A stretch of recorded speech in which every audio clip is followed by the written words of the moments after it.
Ladies and gentlemen, this is Frank Donga. You are already listening to Boom Radio. Just leave the dial there. Settle down. Listen to it. Open your ear. Don't touch it now. Boom Radio. Live and direct. Frank Donga in the building.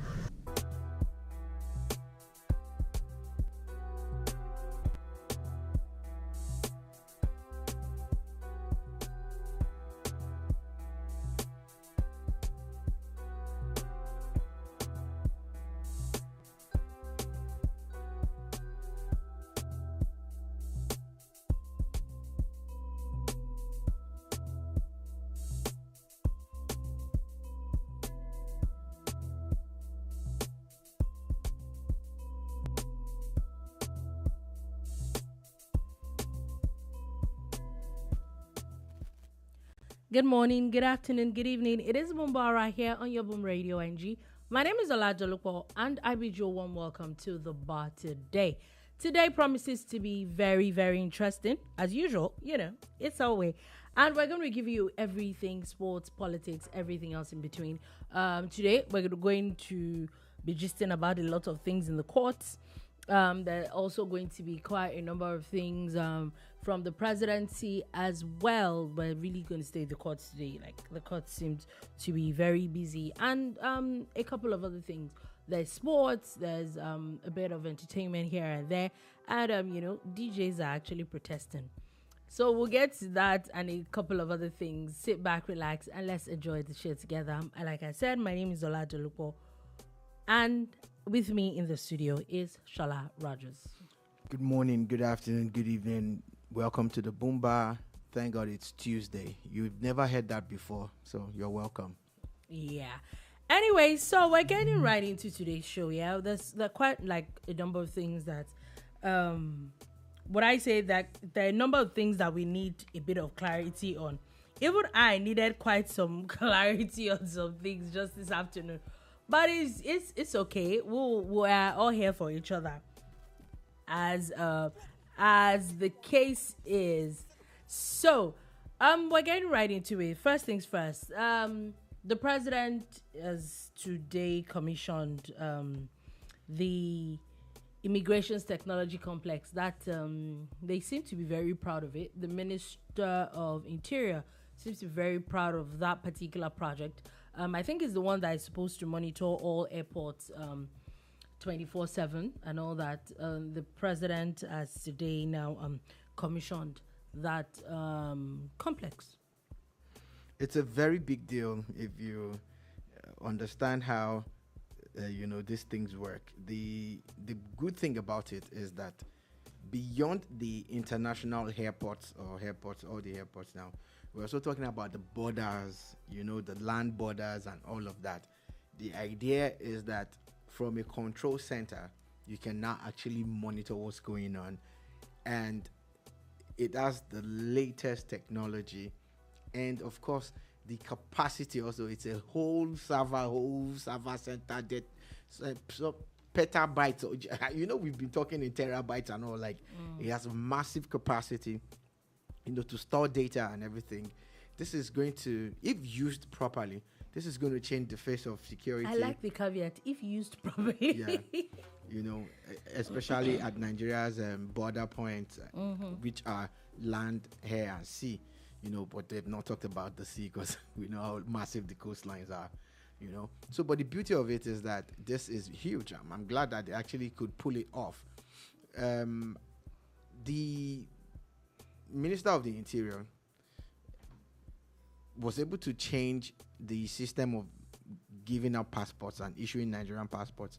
But not only that, Nigerian passports, the database now is now being shared centrally and internationally. This was one of the reasons why the Nigerian passport was not respected by a lot of countries, saying that it could be a fake document. Do you understand? But now there's a central sharing system that has been in existence before that Nigeria is now on. And that is also basically integrating that with the data center. Do you understand? So it's increased security for everybody. The instant you tender a passport, everything that should be known will be known. Will be known about you. And this is massive. I honestly am very proud of these guys, and I'm happy that Nigeria can actually hold its own now when it comes to, advanced technology, when it comes to traveling and all of that. Okay, so now let's move on from that. Let's move on to something a little bit more, what would you say, a little bit more controversial. Now, it's the vice president. Normally, he's the president that you hear once in a while that throws jabs and all that. The vice president is really not someone that, that's Shettima, actually, for people that do not know. He's not someone that you hear in a lot of controversies and all that. The man seems to be like a calm and collected human. Not that the president is not, but I'm just saying, as a Yoruba man, the man knows how to give it out sometimes. But anyway, this time it is the vice president giving it out, where he has slammed the conservative, if I'm correct, the newly elected UK Conservative Party leader, Kemi Badenoch, and where he made some comments saying that Nigeria is proud of her. However, if it's okay if she does not want to have anything to do with Nigeria. In fact, it's a choice. She could even take out the Kemi name from her name. It's fine. But that she should really just mind her business. In nice words. Dolupo. Yes. You see, I let you speak. Oh, I did not disturb you. Meaning? You were talking utter balderdash when you were talking about the vice president. Why? Why? Is it the same Shettima that called the former vice president ice cream seller? That you are saying it doesn't talk? Are you playing? Someone looked at a serving vice president and called him an ice cream seller. Is this a joke? Is it the same guy that deliberately dressed funny, what a bogus suit, but he didn't say nothing? Do you know why he did it? Didn't he explain? Didn't you hear him talk about it?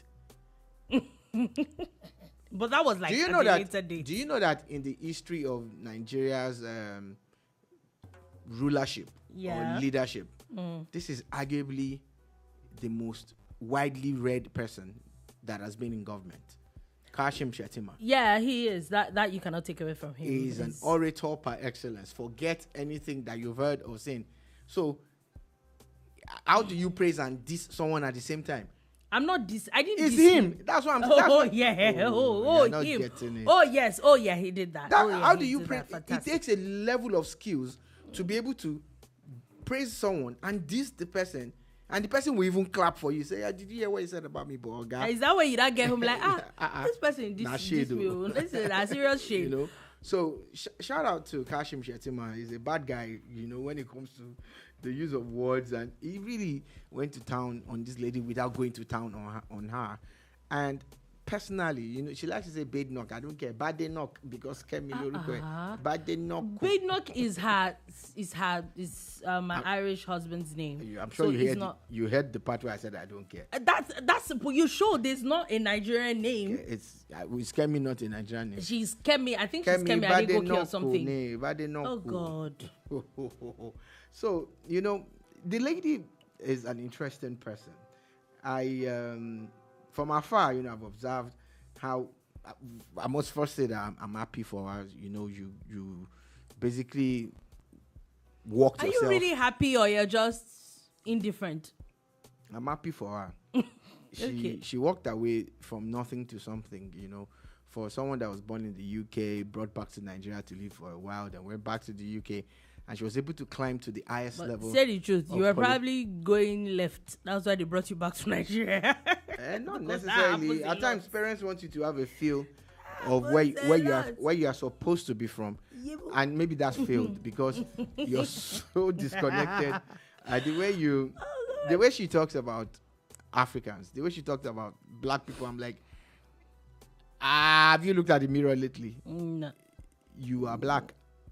You are black. It's blacker than even some of us that live like. And historically, a lot of these places that people call theirs or say it's theirs, some of those places were inhabited by other people. Yeah. And they were taken over by people and all of that. So at times you wonder when you're claiming something that was not yours, that belonged to someone else and all of that. In the case of Kemi Badenoch, Can we stop? Like, can we just be civil?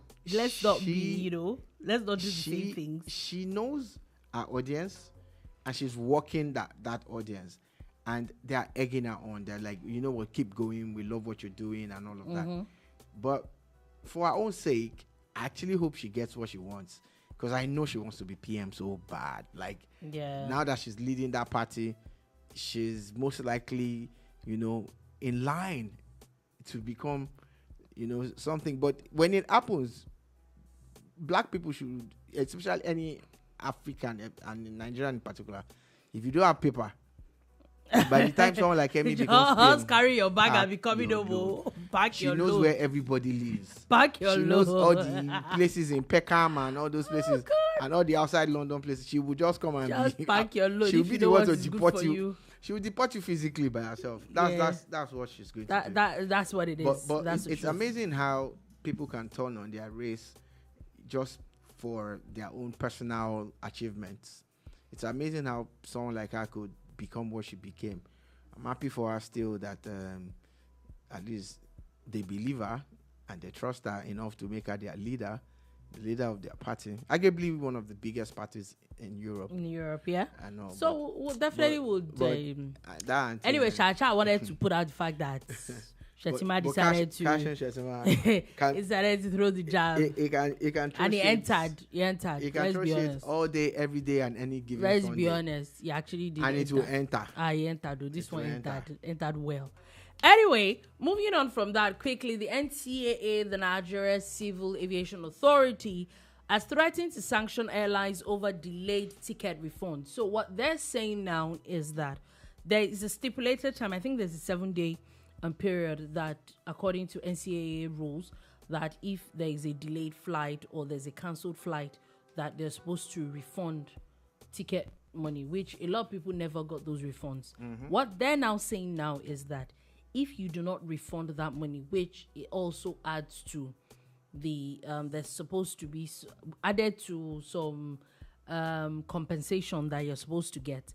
If you do not pay those monies before the stipulated time, the airline is going to start getting sanctioned.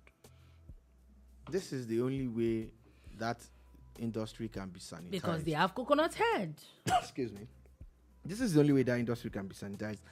I have, in the last 2 or 3 years that I've flown within Nigeria, I have had a terrible experience every time I tried to travel.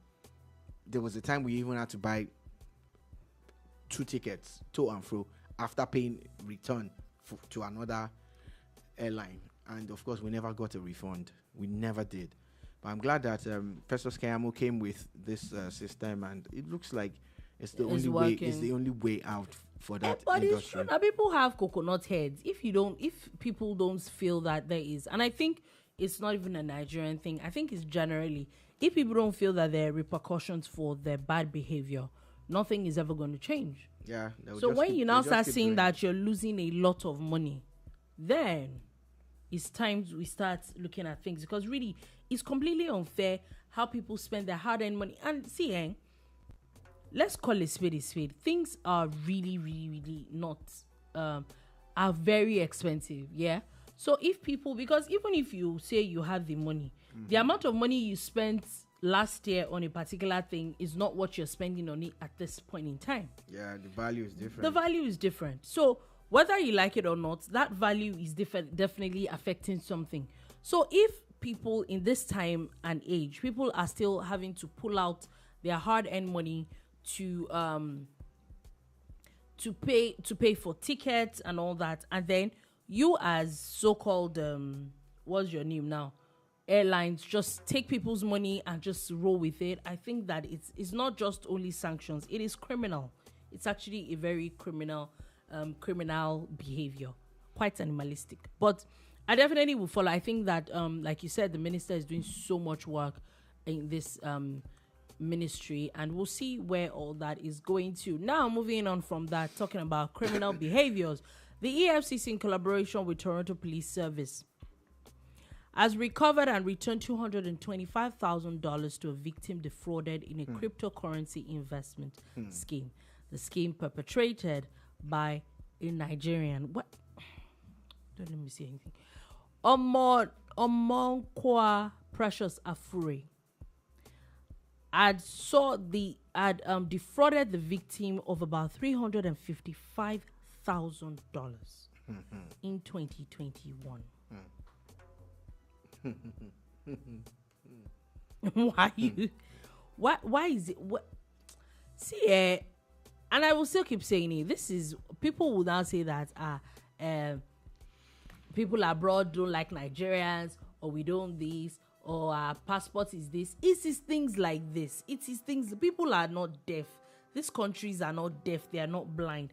How do you defraud one human being $355,000 and you think that it will be well with you? It cannot be well with you. Lie. I just wanted to put it out there. It cannot be well with you. It's not cause, it's facts. I'm just stating the fact. It's unfair. It's completely and totally unfair. And for me, the issue is the ripple effect this causes. The major ripple effect it affects regular people who just want a living, but you're going to make, because of your fraudulent behavior, you're going to make things harder. But kudos to the EFCC. The EFCC seems to be doing a lot of work in recovering a lot of assets of other countries. Yeah. And I think this is really great. It's not just arresting people. It's not just sending them to jail.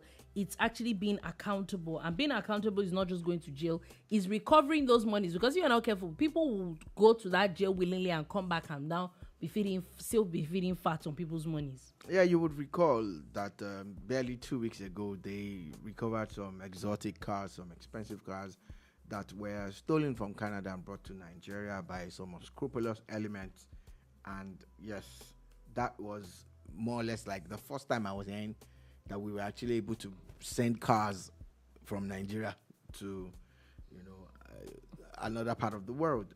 Mm-hmm. It's disgusting how a few Nigerians get together to perpetrate these crimes, and it rubs up negatively on everybody else. Everybody partakes of their, the proceeds of their crime, not from the sales, but from the backlash that comes from people who have been defrauded or people who have heard about being defrauded.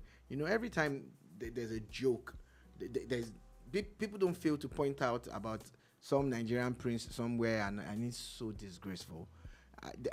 As a Nigerian, you just cringe at times. It's cringe. What you feel bad. You feel bad, like, oh man, here I am, working hard, really hard, trying to get by, and some people will sit back, relax, and steal other people's monies, and then you now bear the brunt alongside those people. I pray that this kind of people, their sentences should be similar to the Chinese sentences. That's all I'm going to say. We're getting to that point. We hope we get to that point. Similar to it. Okay, moving on from that quickly. Just wanted to also put this out. Police has already also arrested a gun dealer for supplying guns and weapons to criminals for operations in Awka.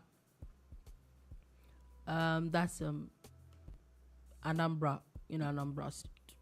Yeah, if you're conversant with Nigeria, Awka actually has or maybe I say used to, I don't know if it still has. Awka used to have a thriving gun market. Oh. As in, okay. A lot of people know about it. I'm sure the police know too. In fact, yeah, and most of those things were actually fabricated and locally made. So they're illegal. Yeah, of course. So when you hear about a gun dealer in Awka, for a lot of people that know, it's not news. It's not news. It's something that Awka was known for. But I hope that those things have changed. Yeah. Anyway, moving on from that. Now let's go on to gist of court. So like I said, there's quite a number of things that we're going to talk about. First things first. White Lion is in the news again today.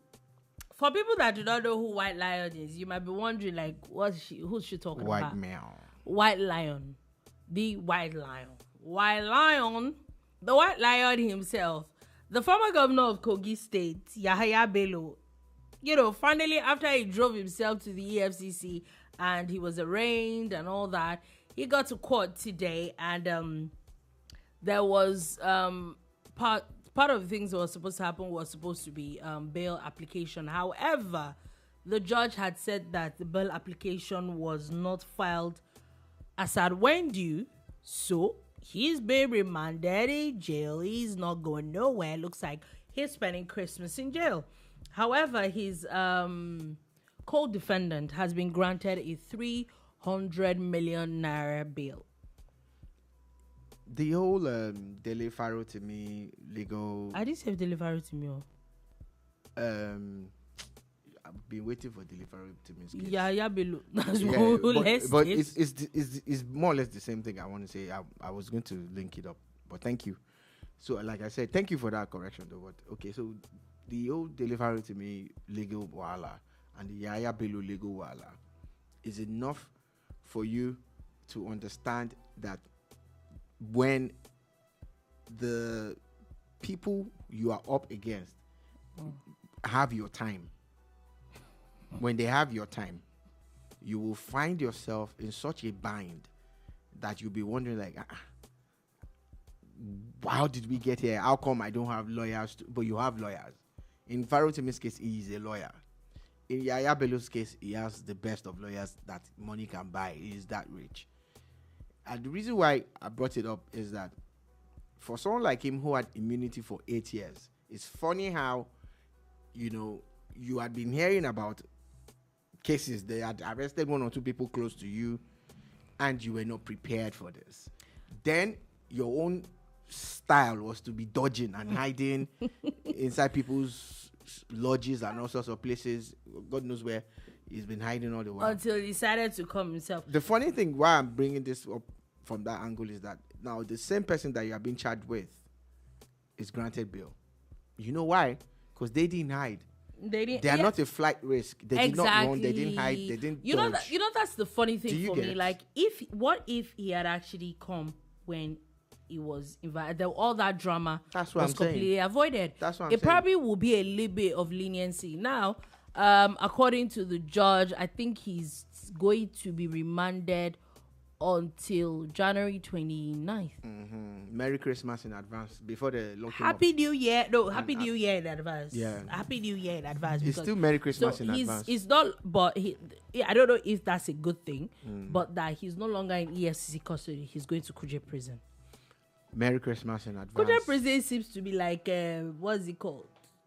It's probably the only prison in Abuja. The Aso Rock of, oh, really? Okay. Probably. I don't know if, I've never heard of another one. So, we've never read of another one. Heard, okay. Read. Okay. Read is better. Let me Google it. So, the thing about it is that if only, look at the former governor of Anambra, Willie Obiano. When he was done, he was arrested or invited. They spent some time with him and they let him go. It's not the only one. There have been several governors who, after their tenure or tenures, were invited. And the ones that they found culpable or they had a case on, they have dragging them. Have anybody heard of Governor Okowa since? He was invited the other day. Yeah. There is actually prisons there's a federal prison, medium security prison in Suleja. And there's Dukwa Farm Center also in Abuja. That farm center would have been better now. Maybe they go farm, waiting people go chop. At least they will kill boredom that way. They will get busy. So I think it's safe to say that Kuje Prison is safe to maybe the Aso Rock of prisons. Well, the whole matter still remains that if only this man had not been dodging up and down, he had come out and said, look, I'm not guilty, and I'm not afraid to come to you guys, and I will go.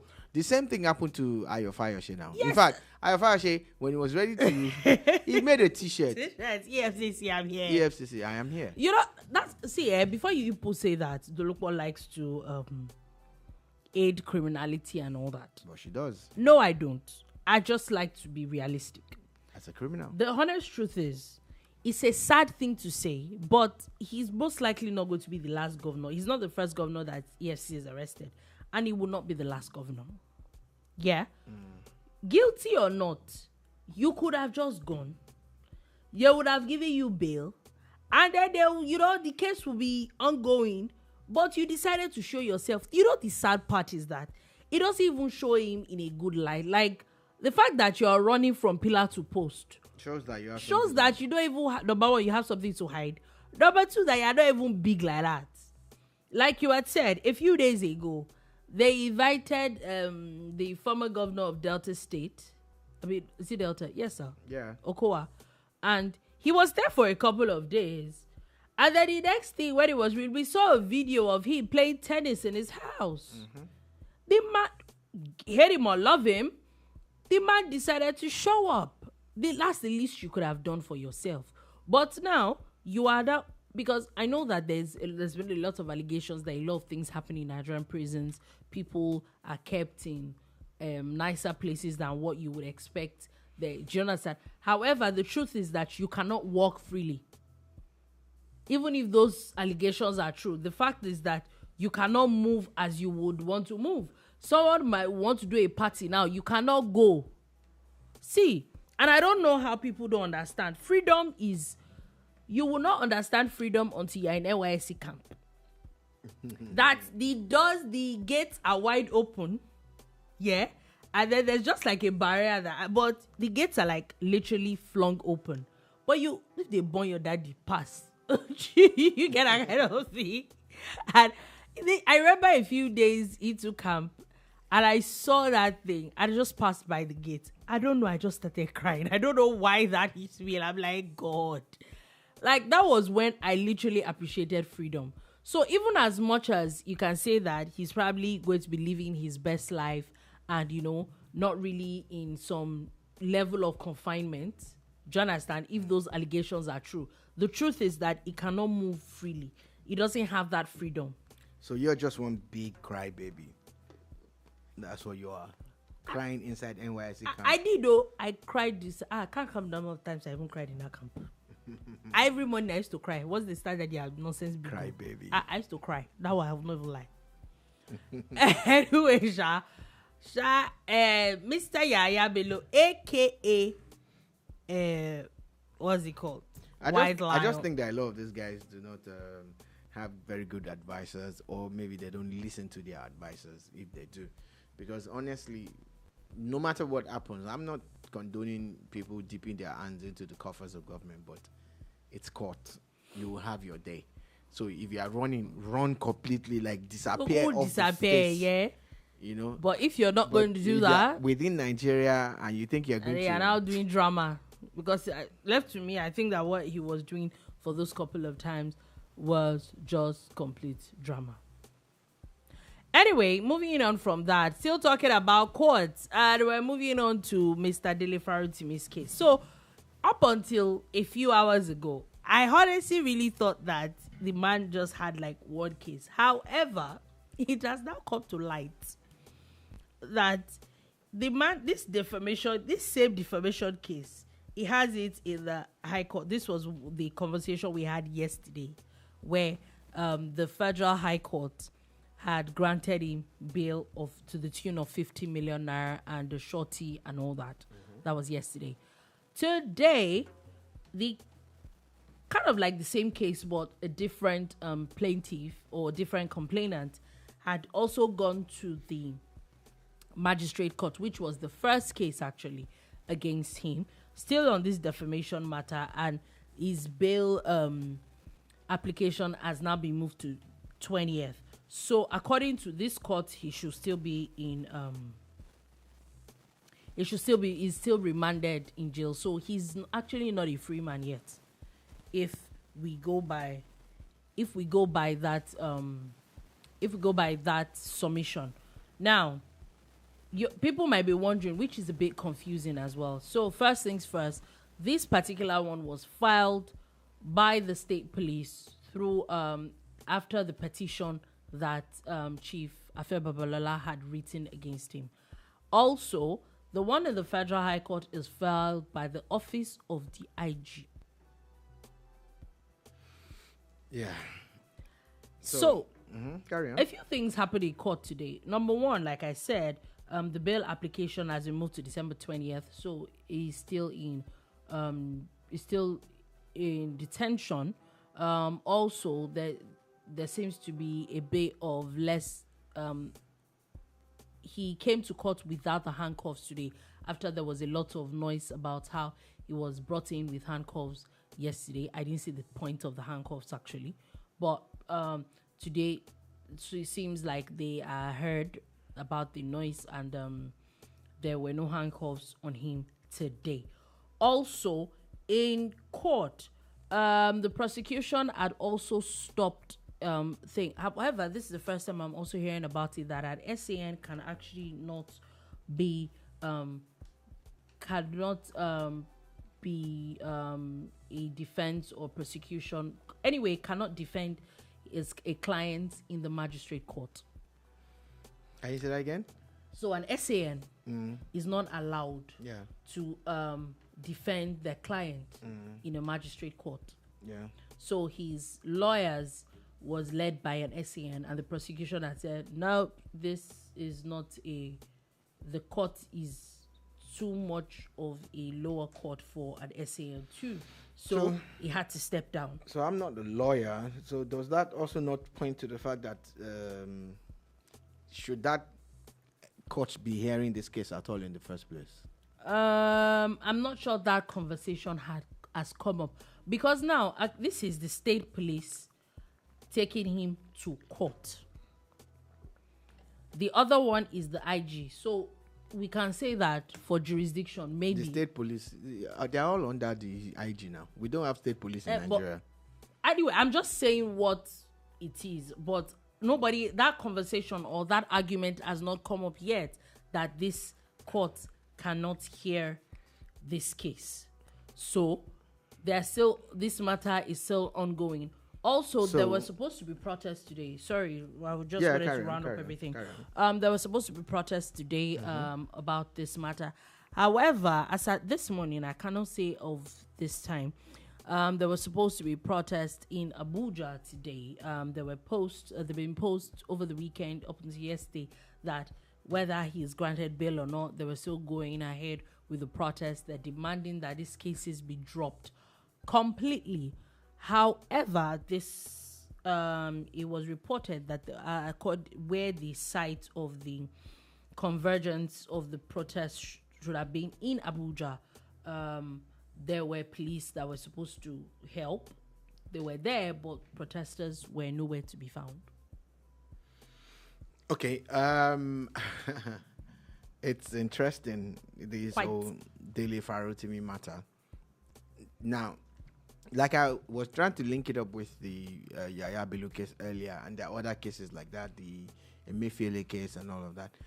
I have a feeling that when the system, or the people who control the system, or people who use the system, or who know the system, any of those categories, when they have it in for you, they have it in for you. There's a way these things are structured. Remember how someone was arrested by EFCC, they are taken to court. The court says, okay, you can't hold this person anymore. The person leaves, DSS carries the person. Do you understand? You're like, okay. So this person has a case to answer with the EFCC and the DSS. And if you know takes himself, the NDLA would also step up. Because you might have crossed into their own boundaries also. Mm-hmm. Is it that there was a deliberate attempt to keep Dele Farotimi locked up? That's why they first used the magistrate court, is locked up, and they go through the motions and now say, you know what, let's go to another court. Or I don't get it, because this was the court that summoned him. Okay, so.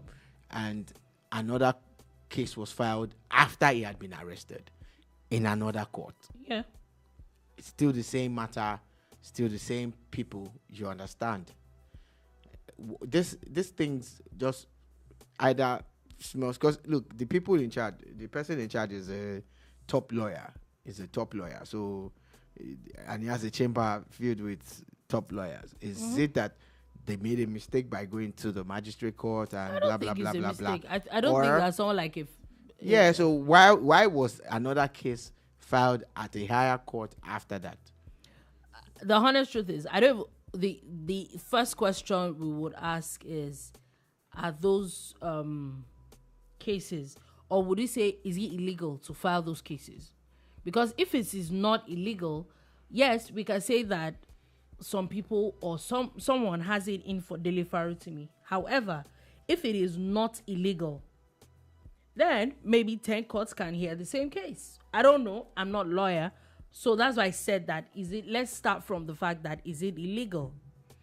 At this point, everybody that is talking about it is not talking about the illegality of it. They say, okay, it looks like these people have it in for delivery to me, which I will now come back to the fact that, like you said, if somebody has it in for you and you know that the person is bigger than you,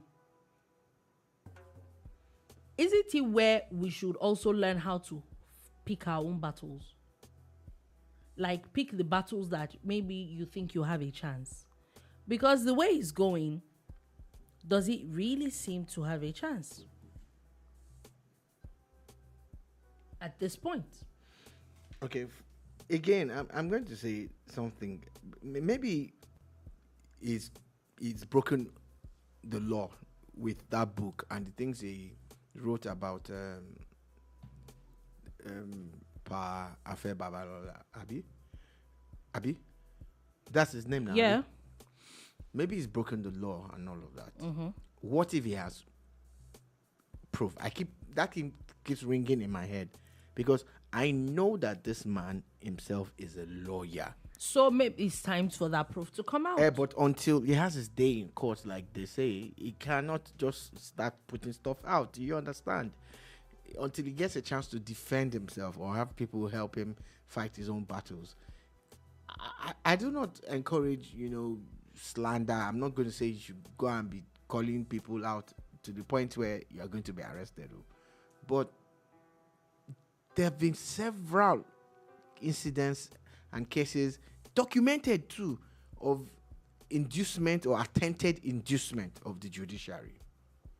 So if delivery to me is the one that bails the cat at the end of the day, maybe this is a welcome development for Nigeria's judicial system.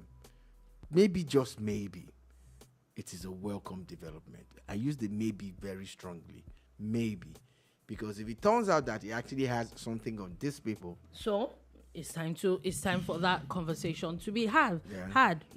Maybe this is the court case that would bring out everything. However, in another set of events, which is kind of, I don't know if we'll call it contradictory. So there's been a large chunk of people who seem to we know that Dele Farrow to me is a Labour Party person. There are quite a number of Labour Party people and Obedience who have it in for Afe Babalola, yeah. And then I now see there is actually a whole conversation or where we see that yesterday Mr. Peter Obi, who's the Labour Party presidential candidate, went to see Afe Babalola. Mm-hmm. There are talks of how they went to talk about the Dele Farrow matter or maybe beg the old man. Why is there a need to beg? Isn't that contradictory? Yeah, I saw tweets from from Shoore saying that it's counterproductive and all of that.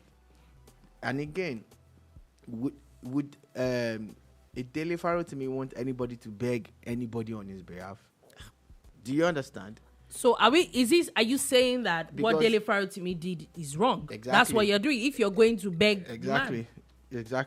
Because it's really dangerous, especially if the man is fighting the battle the battle of his life. He's been arrested and locked up, in lieu of the things that he wrote in a book. Then his close associates now decide to go and beg the person that he is accusing of committing some grievous crimes, allegedly. Then why would you go and beg? Exactly. Do you understand? I've been trying to understand that angle. Like, if you feel that Dele Farrow is right, going to beg Afe Babalola means that you are saying that what Dele Farrow did is wrong, and then you need to beg the old man so that they can settle out. Can settle out of court. That's what he means. And if I am the person that Farrow had already alleged to have committed these crimes and wrote a book about, it is your visit that I'm going to use as part of my evidence. Yeah. That they came to beg me. That if he was innocent, why would they be begging? That's what I would do. It would be a strategy on my own part. Like, look, I didn't go to them. This is evidence. They came to my house. They came to the man's all office. the way in Ekiti. All the way. Lagos State is very far from Ekiti, if you know. You know, I get how people feel the need for mediation at times. But I think that maybe that should have been done before the matter got to this point. Exactly. There was a point. There was a time when there are interviews. When Farotimi himself actually granted an interview. Now, even before he had done this weeks before he was arrested, if not days before he was arrested. That's when you mediate. It's not after the things have gone this far. For me, though, I think it might be counterproductive for Farotimi that anybody is trying to beg on his behalf. It looks like it shall be begging in this matter. Anyway, all right. Also, moving on from that, court has also jailed the person they call Mama Boko Haram and 2 others for 15 years for some fraud. So, if I'm correct, this person was supposed to be like a mediator at some point. And was found involved in fraud that had to do with people's ransom and like what? Look, it's like someone that is helping them collect offering in church. And the person is also. Oh Lord! Let me tell you something that I noticed many years ago when we were really little, and we would be taken to the Aladra church once in a while. Apart from the Anglican church, we'll go to the Aladra church. I noticed that when people want to drop offering, some people would want change, so they'll put their money in the offering box and pick change that they want out of it. Yeah. And I used to say to myself, what's to stop this person? I think people they stopped that thing after a while because some people will just drop one small denomination and pick different notes. It's changed now. After all, it's their father's house and their father's money. It's the same thing with this so-called terrorist negotiators and everything, because they are also on the take. There's no way, they become constantly interacting with terrorists and collecting ransom on behalf of them from the victims' people, that they too will not be getting their own kickbacks and all of that. Yeah. What's to say that even the terrorists will say, okay, yeah, you must pay 10 million. And then they now go, the terrorist says you should pay 10 million. Obviously. And the family now gives you the 10 million. You now go to that, those people is only 8 million. I think that there's no how you can be sort of like a mediator and you're not involved in some of these things. Anyway, they've been jailed for 15 years. And that name is so disgusting. Very disgusting. Very, very. Mama Boko Haram. Now, moving on from that, let's talk about a bit of politics. So I was going to start with something else. No, that was court matters. That was court matters. Now, I was going to go to Ondo State, but breaking news just in as another Labour Party House of Rep member has now defected to the APC. This is in the person of Honorable Daliop Cholom. This is the Barking, Ladi, Riom Federal Constituency. If I'm correct, is from Plateau State. And so that makes it the 6th House of Rep, no, not the 6th House of Rep member, the 6th Labour Party House of Rep member that has moved in the past about a week. Yeah, at least over the space of 2 weeks. APC has seemed to have gained about 7 House of Rep members, and in the space of like 2 months, because there was one that moved from Zamfara the other time. There are quite a number of and that was PDP. And they had so I think at the beginning of this assembly they had about 34. Labour Party had about 34 House of Rep members. Now I cannot give you a specific number, but it's safe to say that number has depleted. Seriously. So immediately the letter was read and the move was being made. The opposition actually kicked back, and they are saying that the person is lying, that there's no crisis within their party, and that it's becoming a trend, and they're not happy. And another member of the opposition also said that the procedure was for him to have first gone to his ward to resign. I don't know if that's what the Constitution says. So I know that someone was saying that that's what he should have done. That if he had resigned before, the speaker should now accept his letter of crossing carpets. So the honest truth is, let's call it spade a spade. I don't know the process of cross carpeting or not cross carpeting. I don't know. I'm not a House of Rep member. Anything is possible, but at the moment, I don't know. Mm-hmm. However, are we actually going to sit here and say that there's nothing wrong in the PDP? In the Labour Party? Let's be honest with ourselves. If we sit out here, we'll analyze how there's something wrong with the Labour Party, how there's rancor in the PDP, and there is even rancor even in the APC and every other party. Do you understand? So at the moment, I don't think that excuse is not tenable. It's all politics. Like, we all understand that to hang a dog, you must give it a bad name. It's politics at the end of the day. The person who crossed from LP to APC also said that he is interested in helping the president of Nigeria achieve his aims and objectives. And so beyond the issues within his party, he also wants to align with the president by crossing to the APC. I think a lot of these guys that have done this have done it based on the fact that a lot of them never knew they were going to win the seats that they won. Yeah. And now that they've won it, is a way to hold on to it. It was them looking now for survival. Like, look, there is the wave that they rode on. It probably will not happen again. Most likely not be there in 2027. And the earlier you cross and establish yourself as the highest ranking person in your area. Once you align with the ruling party, okay, I get if the they point. wait until the campaigns are about to start, even the APC will be telling them, we already have a candidate for this seat. Yeah. So you cross none. And look at what happened to one of the guys in Oyo State. He had crossed from the PDP to the APC, and of course they didn't give him their ticket in Oyo. It was an APC person that they actually gave the ticket to, and he had crossed from the PDP to the APC, and he was a serving senator. Do you understand? So these are some of the calculations that I think these people are doing, that they are calculating their survival. Everybody wants to return to the house. No, I know one person that did it, but I know him personally. He was a senator for one term, and he said he wasn't going back on his own terms. He wasn't going back.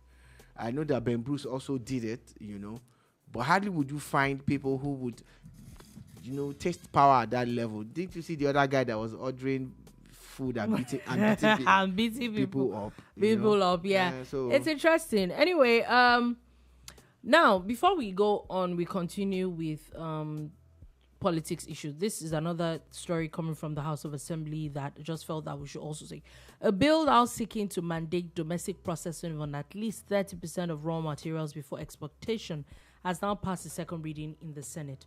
So the APC senator from Ebonyi North was actually talking about how they're supposed to end exportation of raw materials in Nigeria, meaning that you should basically what he's saying is that there's a lot more money in processing our own materials before they're exported. It's a fantastic idea if we have the capacity for it. It's a fantastic idea. Take for instance, cocoa. If we have the capacity to pre-process our cocoa before selling it, maybe selling the condensate or the powder form or whatever, it would be nice. But if we don't have the capacity, then there's a problem. It's better that you still sell it. At least you will still make money off it. But work towards your own installations of these processing plants and everything. It's like lithium. Remember that there was a deal that was supposed to happen with, I think it was Tesla or one of these companies. They wanted to get lithium for Nigeria. I know we're not selling the raw form. You want it? Come and build a plant come here and build. everything. Yeah. Those are the kind of things that we probably should be talking about. And I like this bill. And again, but don't be too harsh if you don't have the capacity for that minimum 30% that you are specifying. So it's a very good bill. Interestingly, the Deputy Senate Minority Leader, Senator Lero Yewumi, raised his concerns, saying that about the bill's practicality, saying that the sectors have the proper local processing capacity for this. That's what I was saying.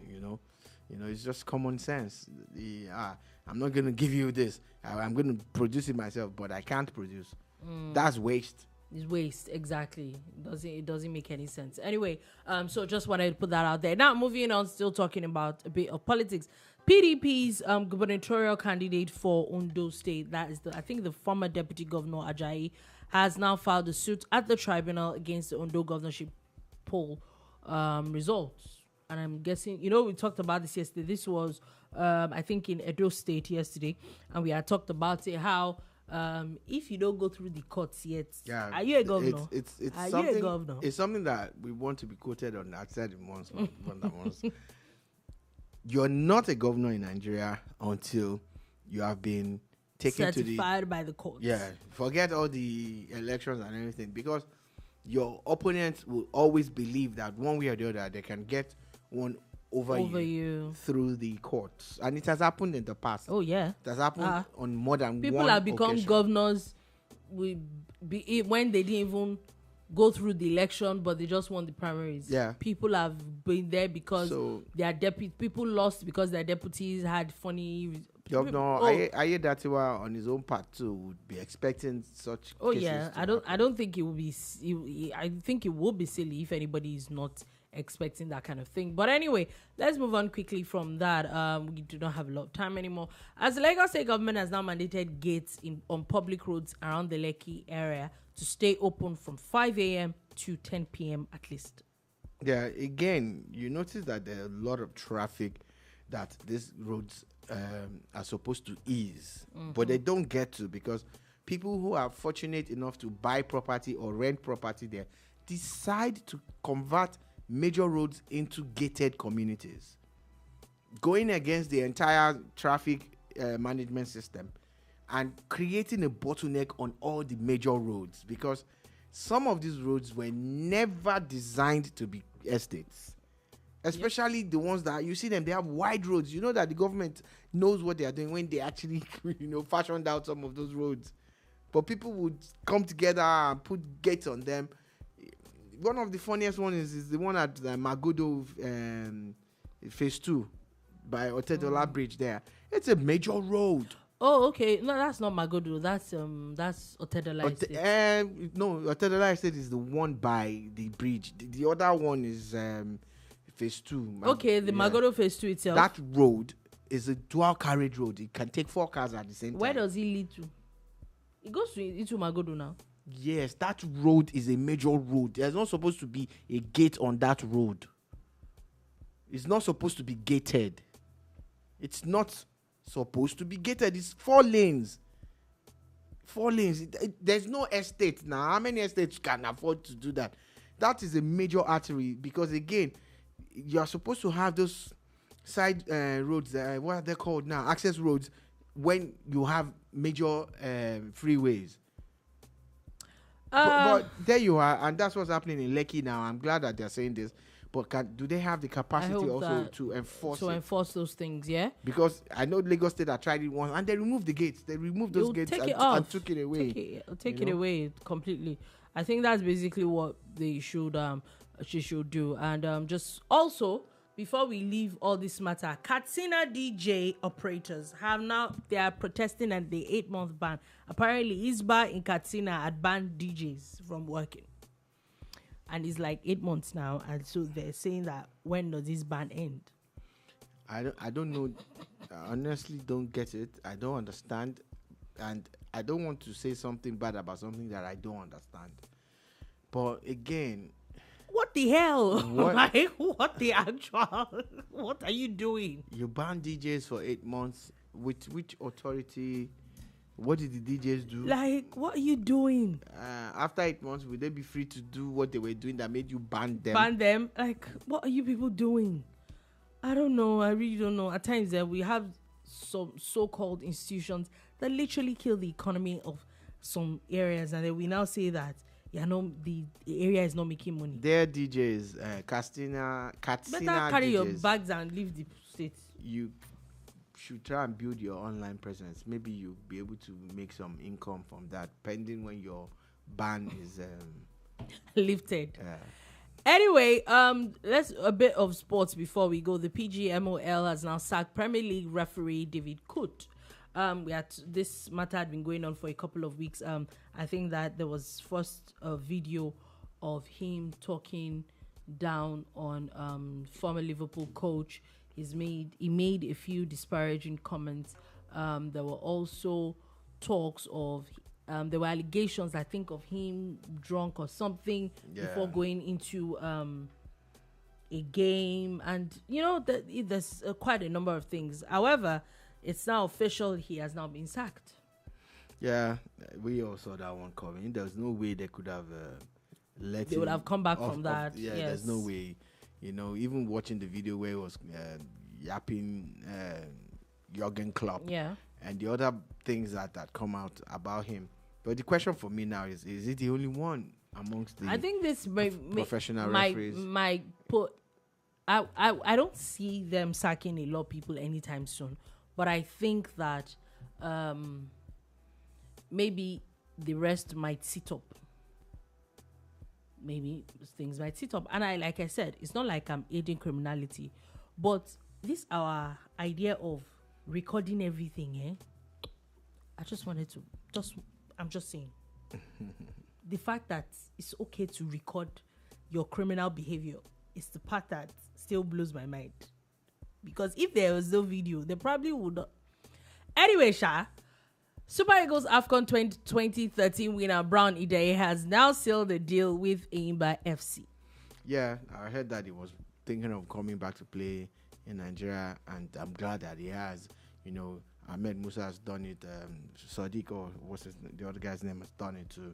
This will help the league because he's a great player, and probably adds a bit of credibility to the NPFL. The younger players also would. They need would learn a lot from. Yeah, they definitely would. There's a continued league stage in the Champions League. It continues today. Is match day 6 in the Champions League. Still don't understand that league stage drama, but we move. Anyway, today the games are starting at 6:45 p.m. with Dynamo Zagreb versus Celtic, and also Girona versus Liverpool. Liverpool is leading that table. I think they've won all their 5 games. We'll see if that streak continues. Atalanta will be playing Real Madrid. I think that one is going to be fireworks. Yeah, and hopefully Demola has a good game. Yes, that will definitely be looking forward to.